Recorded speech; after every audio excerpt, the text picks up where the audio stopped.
حق پر کون سی جماعت ہے اور اس کی نشانیاں کیا ہے؟ کس کی؟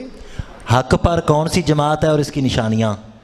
رسول اکرم صلی اللہ علیہ وسلم نے فرمایا ان بنی اسرائیل تفرقت علی 72 ملتا، بنی اسرائیل ٹکڑوں میں بٹی اور اس کے 72 فرقے بنے تھے۔ وتفترق امتی علی 73 ملہ، اور میری امت 73 گروہوں میں بٹے گی۔ کلہم فی النار، سارے دوزخی ہوں گے، گویا سارے ناحق پر ہوں گے، چونکہ دوزخ میں حق والے نہیں جائیں گے، ناحق جائیں گے۔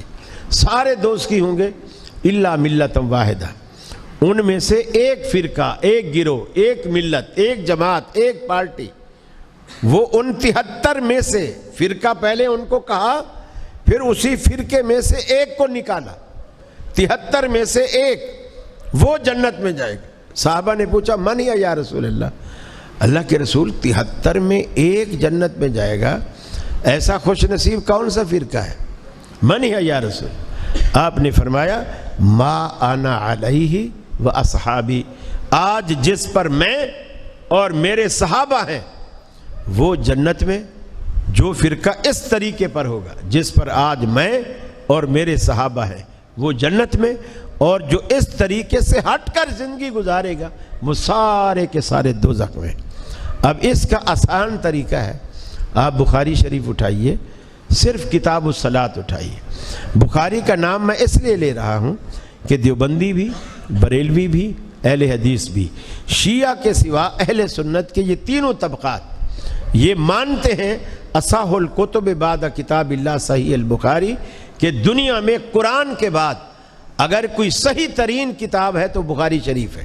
یہ دیوبندی، بریلوی، اہل حدیث تینوں مانتے ہیں۔ جب یہ صحیح ترین کتاب ہے تو اس کی کتاب الصلاۃ، صرف نماز والا باب آپ وہ لیجئے، آپ عربی نہیں پڑھ سکتے، جو ترجمہ آپ کو پسند ہے، بریلوی ہیں تو بریلوی ترجمہ، دیوبندی ہیں تو دیوبندی ترجمہ، اہل حدیث ہے تو اہل حدیث ترجمہ، جو ترجمہ آپ کو پسند ہے آپ وہ پڑھیں، اس نماز کو سٹڈی کریں، دیکھیں اللہ کے رسول صلی اللہ علیہ وسلم نے نماز میں رفع الیدین کی یا نہیں کی، آمین اونچی ہوئی یا نہیں ہوئی، آپ نے قدم سے قدم ملانے کا کہا یا نہیں کہا۔ آپ یہ اچھی طرح یہ روایتیں جب پڑھ لیں، پھر دنیا میں جتنی مسجدیں ہیں، دیوبندیوں کی، بریلویوں کی، شیعوں کی، اہل حدیثوں کی، ان ساری مسجدوں میں جائیں اور وہاں جا کر کے وہ نماز جو آپ نے بخاری میں پڑھی ہے وہ نماز وہاں دیکھیں۔